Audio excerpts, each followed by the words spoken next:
Hello students. Today's class we will discuss the topic combination of register. जैसा कि last class में मैंने आप लोगों को समझाया था कि हम अगर मार्केट से कोई भी रजिस्टर खरीद के लेके आते हैं तो हम उसको किस तरह से कैलकुलेट करते हैं कि कितने ओम का रजिस्टर है।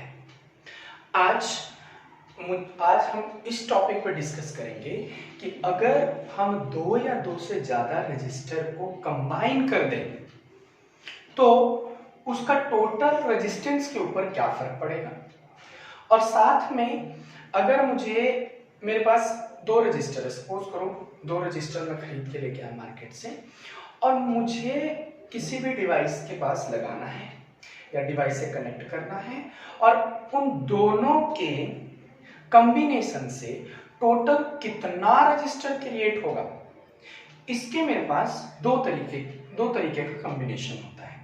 या तो मैं उसको सीरीज में कंबाइन कर सकता हूं या मैं उसको पैरेलल में कंबाइन कर सकता हूं। अब यहां पर प्रॉब्लम ये आती है कि ये एक नया टर्म आ गया, सीरीज में कनेक्ट करना या पैरेलल में कनेक्ट करना। तो हम किस तरह से डिसाइड करें कि कौन से रजिस्टर को हम सीरीज में कंबाइन करेंगे और किस रजिस्टर को किस तरह के कॉम्बिनेशन में हम लोग पैरेलल में कंबाइन करेंगे। तो आज मैं सबसे पहले आपको ये समझाने की कोशिश करूंगा कि सीरीज कॉम्बिनेशन का क्या मतलब होता है और पैरेलल कॉम्बिनेशन का क्या मतलब होता है। सपोज कीजिए आप तीन रजिस्टर खरीद के लेके आए, एक का रेजिस्टेंस R1 है, दूसरे का रेजिस्टेंस R2 है, तीसरे का रेजिस्टेंस R3 है और एक बैटरी है आपके पास, 20 वोल्ट की बैटरी है, इसको भी आपको कनेक्ट करना है। मैंने क्या किया, एंड टू एंड कनेक्शन किया। एंड टू एंड का क्या मतलब होता है, ये मेरे पास एक बैटरी है, ये पॉजिटिव टर्मिनल और ये नेगेटिव टर्मिनल, अगर इसको मैंने कंबाइन किया एक रजिस्टर के साथ जिसका रेजिस्टेंस R1 है, यहां पर एक और रजिस्टर लगाया मैंने R2 और यहां पर मैंने तीसरा रजिस्टर लगाया R3 और मैंने इसको यहां से इस तरह से कनेक्ट कर दिया स्विच के साथ। नाउ जैसे ही मैं स्विच ऑन करूंगा करंट फ्लो करना स्टार्ट कर देगा। ऑब्वियस सी बात है, करंट फ्लो करना स्टार्ट कर देगा। अब यहां पर देखिए, ध्यान से समझिएगा जरा, यहां पर ये अगर पॉजिटिव टर्मिनल है तो ये कौन सा टर्मिनल होगा, पॉजिटिव टर्मिनल होगा। This will also be a positive terminal. जब ये पॉजिटिव टर्मिनल है तो रजिस्टर का दूसरा टर्मिनल कौन सा कहलाएगा, नेगेटिव टर्मिनल कहलाएगा। यानी कि यहां पर मेरे पास सारे रजिस्टर का एक पॉजिटिव टर्मिनल होगा, एक नेगेटिव, एक पॉजिटिव, एक नेगेटिव, एक पॉजिटिव, एक नेगेटिव। जब मैं एक रजिस्टर का नेगेटिव टर्मिनल दूसरे रजिस्टर के पॉजिटिव टर्मिनल से कनेक्ट कर देता हूं तो मेरा इस तरह के कॉम्बिनेशन को सीरीज कॉम्बिनेशन कहते हैं और इस तरह के कॉम्बिनेशन को एंड टू एंड कॉम्बिनेशन के नाम से भी जाना जाता है। अब देखिए, ये सारी सीरीज में कंबाइंड है, मतलब इन सभी को हमने कनेक्ट कर रखा है, तो यहां से जो करंट प्रोड्यूस होगा वो सभी में सेम करंट प्रोड्यूस होगा।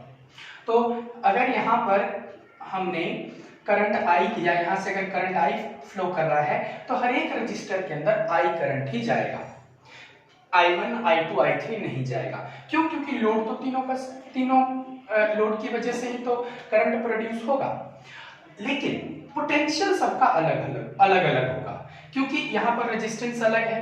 आपने पढ़ रखा है कि V is directly proportional to R या V is directly proportional to I, तो V is equal to IR होता है। अगर आपका I कांस्टेंट हो गया तो V is directly proportional to R हो जाएगा। यानी जिसका रेजिस्टेंस ज्यादा होगा उसका पोटेंशियल भी, वहां पर भी पोटेंशियल ज्यादा होगा।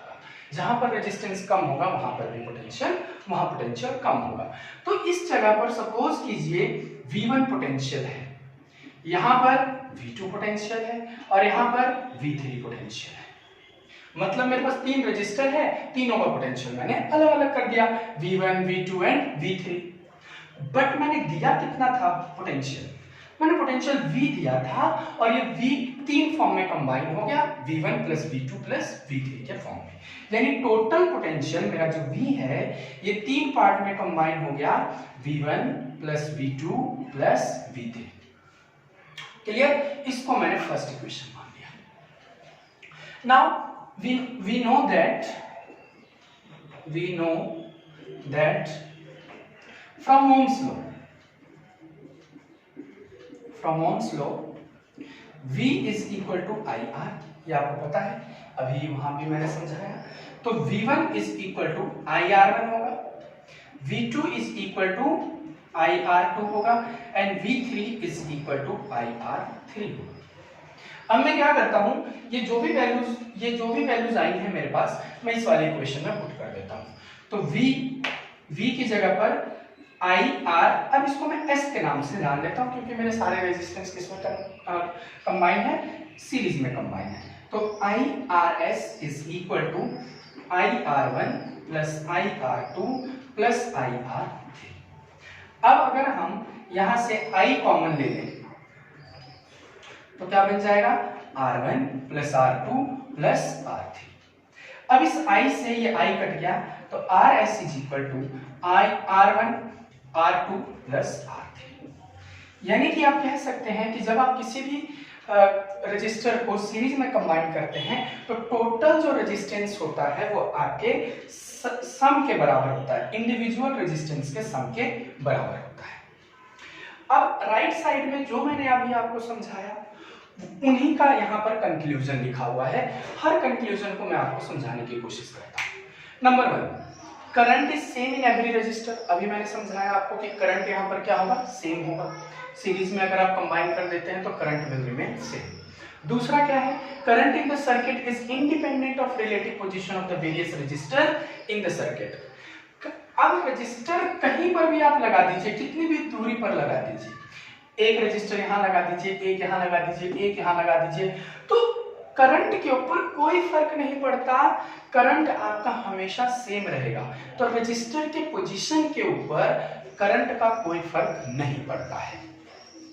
थर्ड जो पॉइंट है आपका ये है कि voltage across any resistor is directly proportional to resistance of the resistor. जैसा कि अभी मैंने आपको समझाया कि वोल्टेज यानी कि potential is directly proportional to resistor, यानी जितना ज्यादा पोटेंशियल होगा उतना ही ज्यादा रेजिस्टेंस होगा। नेक्स्ट फोर्थ पॉइंट में क्या कहता है कि टोटल रेजिस्टेंस जो होता है, टोटल रेजिस्टेंस, ये देखो, total resistance of the circuit in series is equal to sum of individual resistance, यानी सम ऑफ इंडिविजुअल रेजिस्टेंस, यानी टोटल रेजिस्टेंस किसके बराबर हो गया, सम ऑफ इंडिविजुअल रेजिस्टेंस के बराबर हो गया। पांचवा पार्ट बहुत इंपॉर्टेंट पार्ट, पांचवा पार्ट क्या कहता है कि जो total resistance of the circuit is greater than the greatest resistance in the circuit. यानी कि अगर आपके पास कोई भी रेजिस्टेंस आपने लगा रखा है, कोई भी रजिस्टर आपने लगा रखा है, जैसे मान लीजिए 5 ओम का रजिस्टर, एक दूसरा है 2 ओम का रजिस्टर, तीसरा है 3 ओम का रजिस्टर। आपको ये समझ में आ रहा है कि ये 3 रजिस्टर हैं और तीनों की अलग अलग वैल्यू है। अब आप मुझे बताइए कि इसमें सबसे ज्यादा किसकी वैल्यू है, कौन सी वैल्यू सबसे ज्यादा है, तो आप सीधा कहोगे सर 5 ओम का रजिस्टर सबसे ज्यादा है। अब मुझे इनको क्या करना है, कंबाइन करना है। किसमें कंबाइन करना है, सीरीज में कंबाइन करना है। मैं चाहता हूं कि इन सारे रजिस्टर को सीरीज में कंबाइन कर दूं। तो मेरे पास जो टोटल रजिस्टर आएगा, रेजिस्टेंस आएगा, टोटल रेजिस्टेंस वो कितना आएगा, 5 + 2 + 3, 5 2 7 7 और 3 10 ओम रजिस्टर आएगा। 10 ओम रेजिस्टेंस आएगा। यानी कि ये जो 10 ओम रेजिस्टेंस आया है ये 5 ओम रेजिस्टेंस से ज्यादा है कि कम है, ऑब्वियस बात है, आप सही कहोगे सर ज्यादा ही है। तो यहाँ पर यही बताने की कोशिश कर रहा है कि जब आप सीरीज में रेजिस्टेंस को कंबाइन करते हैं तो उसका जो सबसे बड़ा रेजिस्टेंस होता है, सबसे बड़ा जो रेजिस्टेंस होगा, रजिस्टर का रेजिस्टेंस होगा, उससे भी ज्यादा रेजिस्टेंस आपका सम आएगा। क्लियर है? यहाँ तक maximum value will be this. अब आप इसको उतारिए, फिर मैं आपको बताता हूं कि इसमें कितना करंट होगा, मतलब R1 में कितना करंट आएगा, R2 में, जैसा कि आपको पता है करंट तो सबका सेम ही आएगा, बट हम यहाँ पर ये कैलकुलेट करने की कोशिश करेंगे कि पहले हम लोग अभी जो मैं अभी आपको बता रहा हूँ ये हम कैलकुलेट नहीं करेंगे, पहले हम कैलकुलेट करेंगे कि पैरेलल में रजिस्टर को अगर हम कंबाइन करते हैं तो कौन कौन से बदलाव आते हैं और क्या क्या चीजें आती हैं। तो सीरीज में मेरे ख्याल से सबको समझ आ ही गया होगा समझ में, फिर भी आप उतार लीजिए। थैंक यू, उतारिए इसको।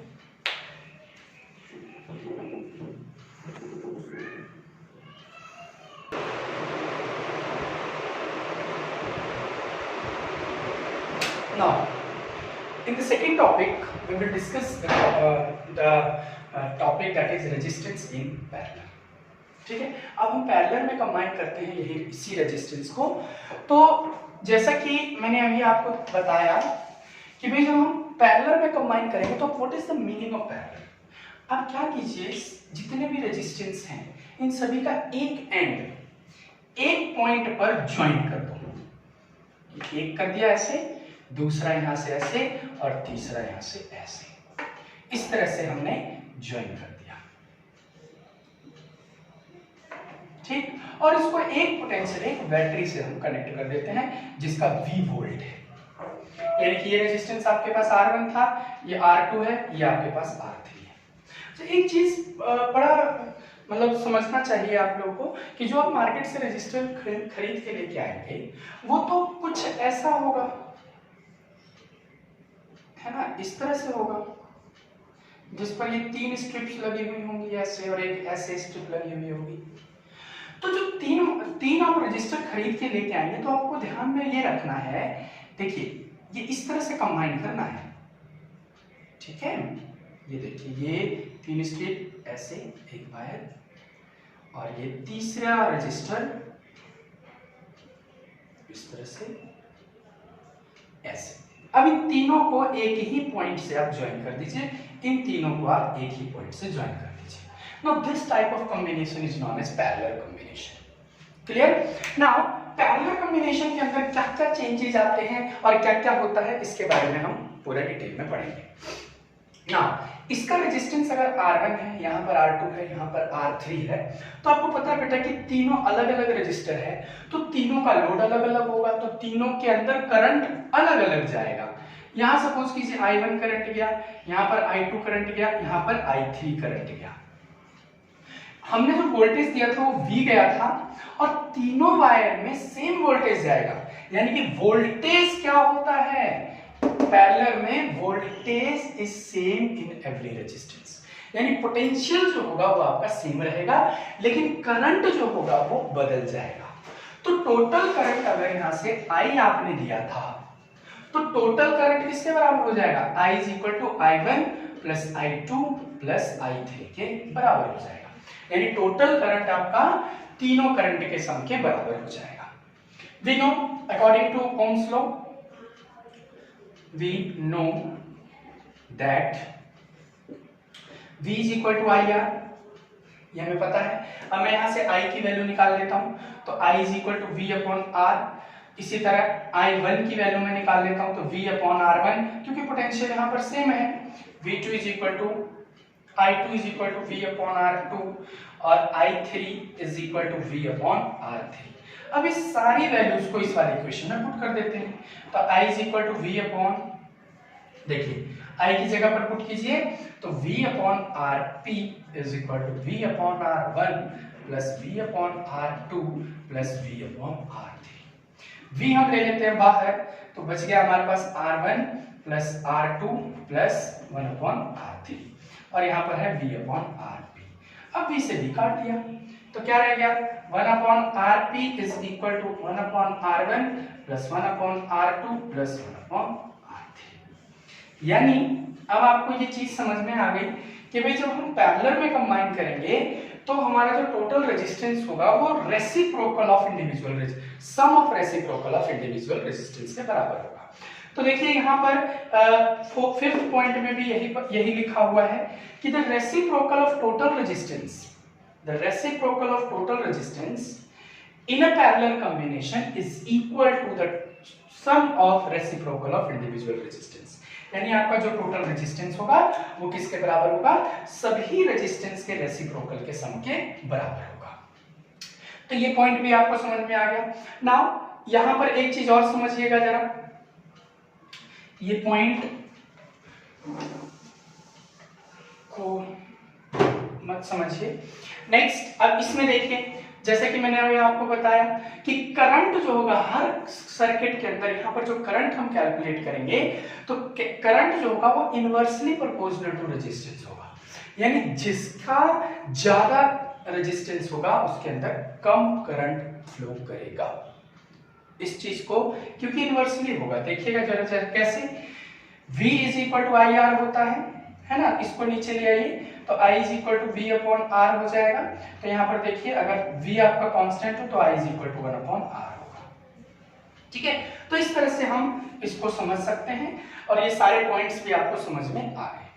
ठीक है, तो the topic was combination of register in series and parallel. Okay, now in next class we will discuss the topic that is numerical based on parallel and series combination.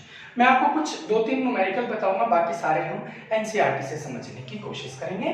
ठीक है, चलो, thank you class, have a nice day.